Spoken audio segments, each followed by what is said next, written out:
Noite, Shavua Tov, uma boa semana para todos. Shabbat Shalom, Mashiach Now, que chegue logo a redenção completa, verdadeira, para todos no mundo inteiro. A pergunta essa semana é: somos diferentes? A resposta é sim, somos diferentes. Essa imagem está ligada com contraste, com diferenças, né, entre o preto e o branco, entre o 0 e o 1. A verdade é que somos diferentes sim. O que quer dizer somos diferentes? A gente está no projeto Likutei Sichot, esse é o volume 15, capítulo 15. A Parashat Miketz, essa é a Sirah número 3 do volume 15. Nós somos como o azeite. O azeite é diferente dos outros materiais. Não só dos líquidos, como de todos os materiais que tem no mundo. O azeite não se mistura com os demais materiais. Ele fica por cima, ele permeia, ele penetra, mas ele não se mistura. Nós agimos sobre o mundo, mas não nos tornamos mundanos. Isso é muito importante, muito interessante. Nós somos diferentes do mundo inteiro. Mas não ficamos isolados, assim como o azeite permeia, entra, se relaciona, se liga com tudo que acontece no mundo. Mas ao mesmo tempo, mesmo influenciando, agindo sobre, não faz com que a gente se torne mundano, que o mundo nos influencie. A gente continua por cima em relação ao mundo. A gente vê o azeite, a gente está falando de azeite porque a gente está numa época inclusive ligada a Hanukkah ainda. O azeite está presente em tudo no mundo. Se descobriu isso, vem da Hassidut, vem do Zohar, da Kabbalah. O Arizal fala sobre isso. E o mundo, depois na física, na química, começou a perceber isso realmente. Então, a gente tem relação, tem respeito. A gente está presente em tudo que está ligado com a diversidade. Tudo isso está ligado com a gente, mas tem um destaque, tem uma separação. A gente não fica influenciado pelo que acontece no ambiente, no mundo. Isso é baseado nessa Parashá. No final da Parashá, quando Yosef dá um jeito em que seja encontrado um gavia shel kesef, um cálice de prata, justamente na mochila do Binyamin, do filho mais novo, do irmão mais novo dele, né, filho de Yaakov, mais novo. E Yehudá, quando percebe isso, fala: Vaimur elav, lama indaber adoni kadvarim ele. O Yehudá se defende, fala como é que, quando tem a suspeita ainda, antes de encontrar, como é que você está falando uma coisa dessa sobre a gente? Halila lavadeira. Halila, essa palavra que Urashi vai querer explicar, o que quer dizer essa palavra Halila que aparece aqui na Torá, já tem também em outros lugares. Pelo amor de Deus, como é que pode? Deus me livre. A gente está se ligando com isso. Minha sócia lavarazé, como é que você pode levantar uma calúnia como essa? Halila. Sobre a gente. Urashi explica, Halila lavadeira, explica que isso é como uma coisa mundana, Hulin Hulano. Isso é uma coisa mundana para a gente. Urashi explica que isso é o Lashon Genai, é uma coisa desprezível. E o Targum, que traduz, o Humash fala Has lavadeira. Has lavadeira Hashem Elosh Baruch Hu, que misericórdia de Hashem, que trazer para a gente pensar em que a gente faça uma coisa desse tipo, uma coisa que não tem sentido.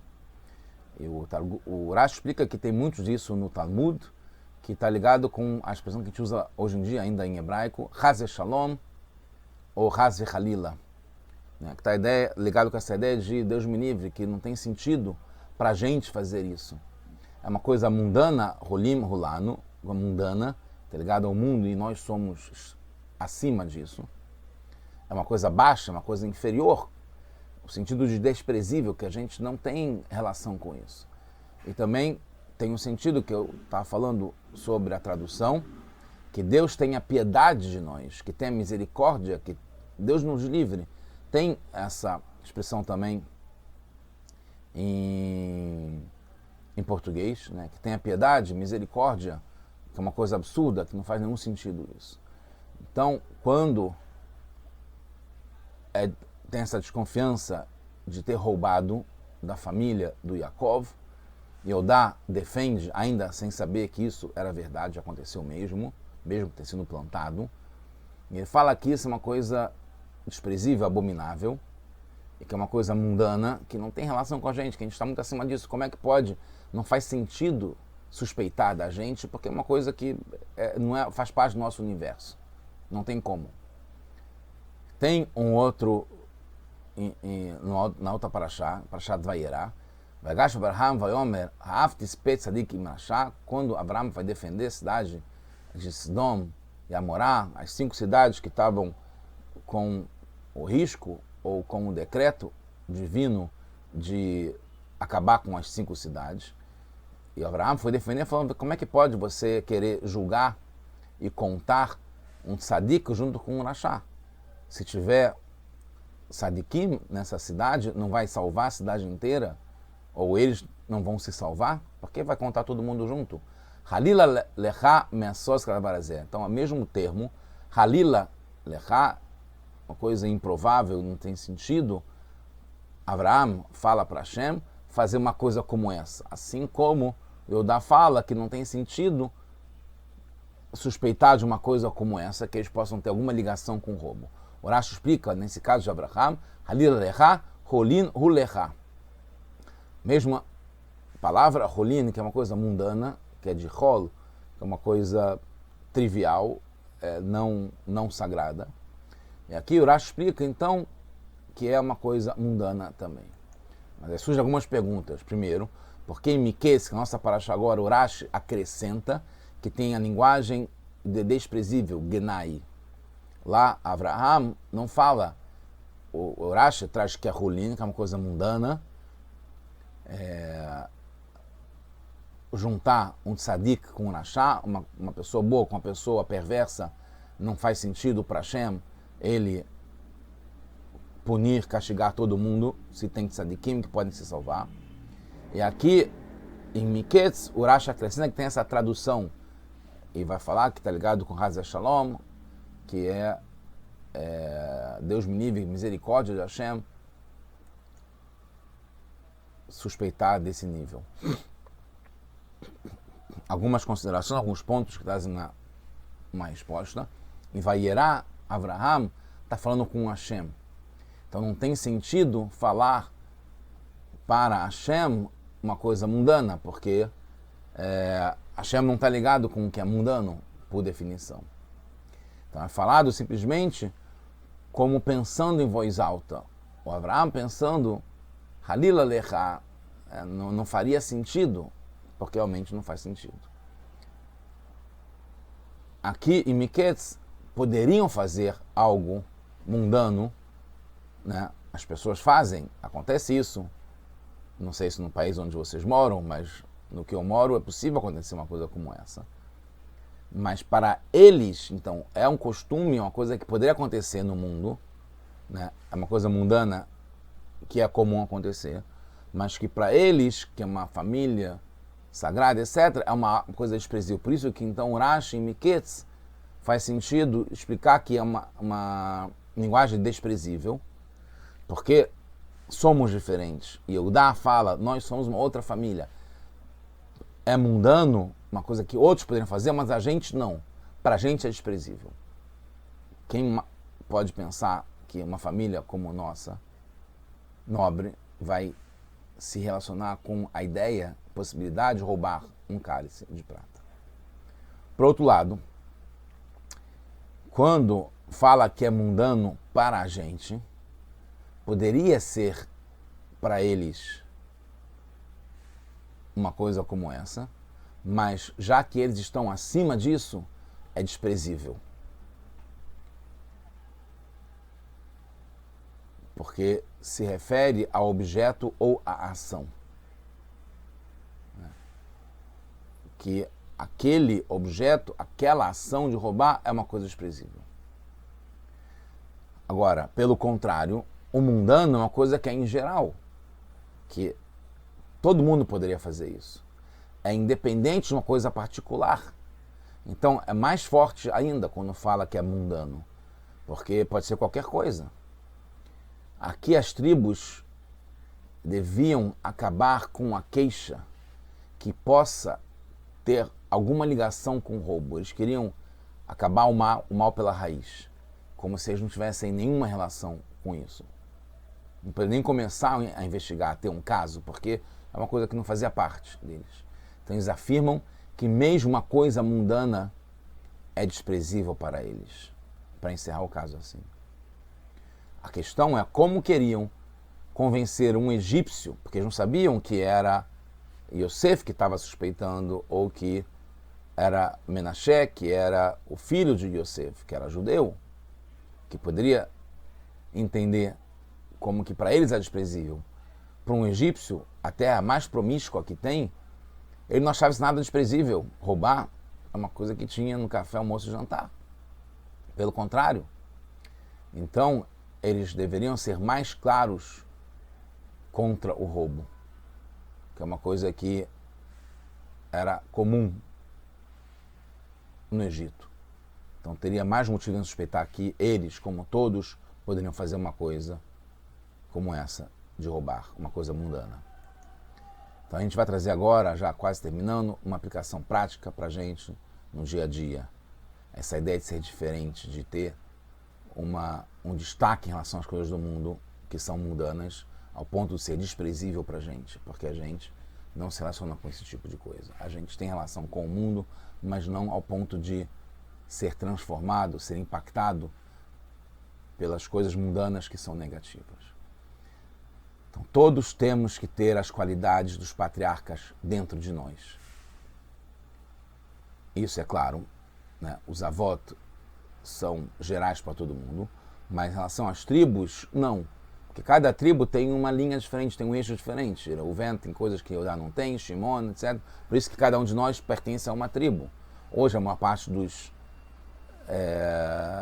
das pessoas que tem no mundo que podem se identificar ou com a tribo de Eudá e Binyamin, que as 10 saíram, ou a de Levi, que inclui os Kohanim.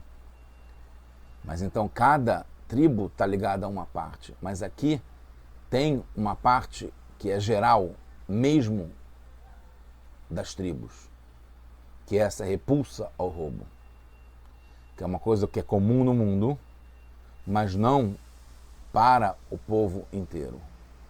E é importante para cada um e uma ter isso. Nós somos diferentes, somos ligados com o que é sagrado. O mundano e o material são de outro mundo, até o ponto de ser desprezível, não só o roubo, mesmo a ligação com o que é mundano. A gente lida com o mundo, mas é uma coisa que é desprezível, que a gente não tem essa mesma ligação, afeto, apego às coisas do mundo. Isso deve ser visível, por isso que eles usam esse termo forte, Eudá, Halila, Has Shalom, Has Halila. É uma coisa que é desprezível para a gente. Todos devem perceber isso, devem saber que para a gente isso tudo é uma coisa que não faz sentido. Assim como usar violência, assim como não ter justiça, assim como não ter empatia, a Torá ordena aos judeus trabalhar 6 dias da semana, que está ligado com o que é mundano, que é o dia da semana, que é Hulin. O mundano existe, mas não devemos nos rebaixar até ele. A gente pode elevar o mundano. Devemos fazer isso na pureza do que é sagrado. Todas as nossas ações devem ser por vontade divina, Hashem Shamayim, porque Hashem quer que a gente tenha relação com o mundo, mas não ao ponto de se influenciar e ter apego ao que é mundano. Em todos os nossos caminhos devemos conhecer Deus. que é sagrado, que está acima do mundano e do mundo. Isso também acontece para Hashem, como pode-se dizer. A sua luz não fica presa nos mundos. Hashem cria o mundo, então ele começa a ter alguma relação com o mundo, mas a luz não fica presa aqui dentro. Ela cria, mas ela tem um destaque, tem uma separação. Ela é diferente do resto do mundo. E é como a gente deve agir também. Por isso Abraham fala assim com Hashem, no nível de juiz de toda a terra. No momento em que Hashem se torna o juiz da terra, ele passa a ter uma relação, ele ouve o que um se queixa contra o outro. As ações são aqui embaixo. Então, de algum modo, interferem de algum modo. Tem prêmio e castigo, então tem que ter algum tipo de discernimento, de aferição. Quando a pessoa é julgada. Mesmo assim, não tem espaço para coisas mundanas, porque essa luz de Hashem, até o ponto de se tornar juiz, ela tem um destaque em relação ao que acontece. Assim como o juiz deve ter também um juiz de carne e osso, né? Ele não pode, por isso tem uma relação, uma questão das mulheres serem ou não juízes, porque elas se emocionam, elas se apegam, elas têm uma relação mais forte com o que acontece no mundo, com a parte material e física também. Posso falar isso à vontade, que minha esposa não está ouvindo aqui agora, sobre isso. Isso é uma coisa feminina, ter uma relação mais forte com as coisas materiais, com as coisas mundanas, de um certo modo. E acontece com o homem também, com certeza. A gente não deve ter isso tanto assim, como Hashem também não tem. Mesmo com a gente, então, que temos uma parte divina de verdade, quando nos ocupamos com coisas mundanas, não devemos nos afetar e ficar com os olhos brilhando por isso. Só transformar isso no sagrado, isso sim. No fundo, continuamos diferenciados, diferentes, até o ponto de nos ser desprezível, assim como o azeite que não se mistura.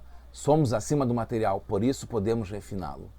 A gente tem uma relação, mas a gente tem esse destaque. A gente está acima. Nessa paraxá, já fala sobre o final dos tempos, que é quando a gente vai ter uma relação mais ainda saudável, separada, destacada em relação ao mundo material. A gente vai ter refinado ao ponto de transformar o mundo material, mas não ter se rebaixado. O exílio só tem algum poder sobre o corpo e coisas materiais, porque é a linguagem do exílio, está ligado ao corpo com as materiais. Não tem nenhum poder sobre a alma. E a alma deve exercer esse poder que ela tem, que não é afetado pelo mundo, para que a gente não caia no mundo, não dê tanto valor assim à parte material, ao ponto de subjugar e de sucumbir a isso. Basta não darmos tanto valor para essas coisas materiais. Nesse momento, elas não têm poder nenhum sobre a gente. As coisas mundanas se tornam até mesmo desprezíveis para a gente. Isso pode ser um motivo na parte íntima da Torá, na Penimut da Torá, na Chassidut, que o último evento que causou a descida de Yaakov e seus filhos para o Egito e o exílio foi esse episódio do cálice de prata para as tribos. O exílio e a subjugação aos reinados só tem poder sobre nós quando damos espaço e tropeçamos, mesmo sem querer, nessas coisas materiais, como o que aconteceu nesse último capítulo da história, antes de Yaakov e os irmãos descerem para o Egito e começar logo depois com a morte de Levi, que foi o que sobreviveu mais tempo, que começou a escravidão com o novo faraó ou faraó que se renovou. Pelo lado da alma, estamos sempre livres e já na redenção, é importante saber disso, mesmo nessa loucura que está sendo no mundo, com essa confusão, com atrocidades, com o que aconteceu 7 de outubro, e continua, aconteceu depois com os raptados, com os sequestrados.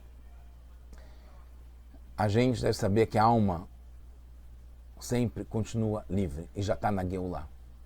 Nós fomos mandados para o exílio, para lidar com o mundo, mas para não cair no mundo, para depois chegar na redenção, que já é agora. Mas a descida é só por fora, no fundo, e a intenção também é que tenhamos a subida e a redenção. Já vivemos nesse estado agora. Por isso que logo depois da destruição do templo, foi avisado que nasceu Mashiach e quem trará a redenção para o mundo inteiro. Então, quando começa o exílio, a redenção é simultânea, é tudo junto.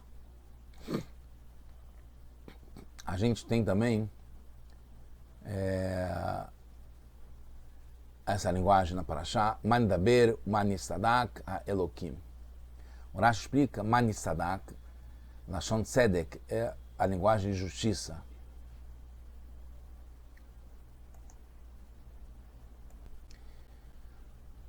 Isso é uma parte bem elaborada, bem envolvida que o Rebbe traz, mas vamos tentar resumir. Você vê que o próprio Rashi é muito grande, que o Rashi vai explicar, é o Yan da Torá isso aí. É a parte bem profunda, mística, que tem no próprio Rashi, que é o sentido literal. Como é que ele junta uma coisa com a outra. Então ele está analisando uma questão de gramática, de ortografia, como que a palavra que é tzedek vira nitztadak, que ele fala que tem outros exemplos da palavra que quando vira nesse sentido, né, nessa conjugação de passivo, que se introduz uma letra tav e vira desse modo esse passivo, esse tipo de linguagem. E o Rashi traz vários exemplos ele está falando sobre o tzadik aqui, que é tzedek, e traz o exemplo de samer e de shin também. E o samer vem antes do shin no alfabeto hebraico. Só que quando o Rashi ele vai explicar e dar os exemplos, ele traz primeiro o exemplo do shin, mistolel, e depois termina tudo com o exemplo do samer, que é mistolel. Né? E dá exemplo o que é esse mistolel. Assim como ele estava explicando o que é nitztadak. De tzedek virar nitztadak. Então, tem essa pergunta, que é, pela ordem, deveriam ser primeiro os exemplos de palavras com a letra samer, que vem antes do shin, como mistolel, assim como as outras com samer, que ele também vai trazer como exemplo.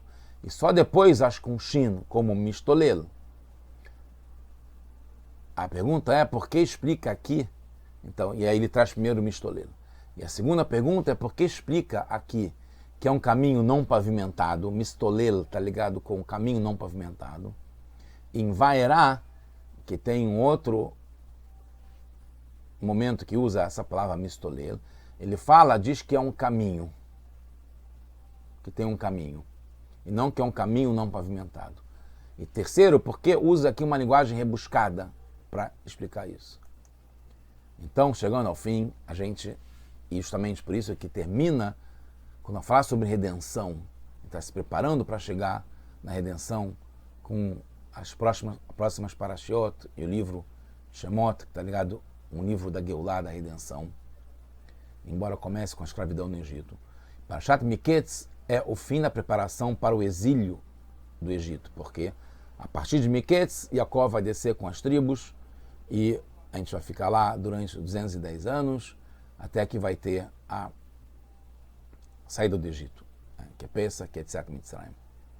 Em Parashat Vairá, que é depois, que também fala sobre esse termo mistolel, já tem as primeiras pragas, e a gente sabe que quando começaram as pragas, que foi Rosh Hashanah, já foi o começo da redenção, a gente não tinha mais escravidão nessa época. Por isso que em Vairá, mesmo sem perceberem, o caminho já estava pronto para a redenção. A gente começou a vivenciar alguma coisa ligada à redenção, como não ter mais escravidão, mas não tinha ainda a redenção. Mas já estava lá, embutido, a gente já estava impregnado com a redenção, só que a gente não conseguia ver ainda. Por isso que lá fala, o caminho já estava preparado. Já existia o caminho, que é Messilá. Mas em Miketz, que agora parece que é um exílio de verdade, porque a gente estava começando ainda o exílio, a preparação para começar o exílio, descer até o ponto de ficar escravo e ter trabalho pesado mesmo. Então aqui, quando é um exílio de verdade, para a gente, a sensação que é um caminho que ainda não está pavimentado, não está liso, não está reto, não está tranquilo. Mas como é sobre a mesma palavra, que lá está mistolel, traduzido como messilá, e aqui está mistolel, traduzido como caminho não pavimentado, as explicações têm relação. Por fora parece que está tudo perdido como ainda agora, mas por dentro está tudo jogado e decidido, já está preparado, já está resolvido, que a gente está na redenção. A saída do Egito e receber a Torá, já está tudo incluído no pacote. Mistolel fica por último, mesmo que esteja fora da ordem alfabética, porque o Samer vem antes, mas para a gente poder ver que indica que o final já está desde o começo, está tudo ligado, e é a redenção. Mesmo essa última, que parece por fora que está tudo perdido, no fundo virá logo a redenção verdadeira e completa, como a Mashiach Tzidkenu, que seja agora já, a gente já está no final, a gente já está mesmo agora percebendo os sinais de que o caminho está pronto e reto. Não só ainda não está pavimentado, como já está pronto e é correr para o abraço, Mashiach, não para todos nós.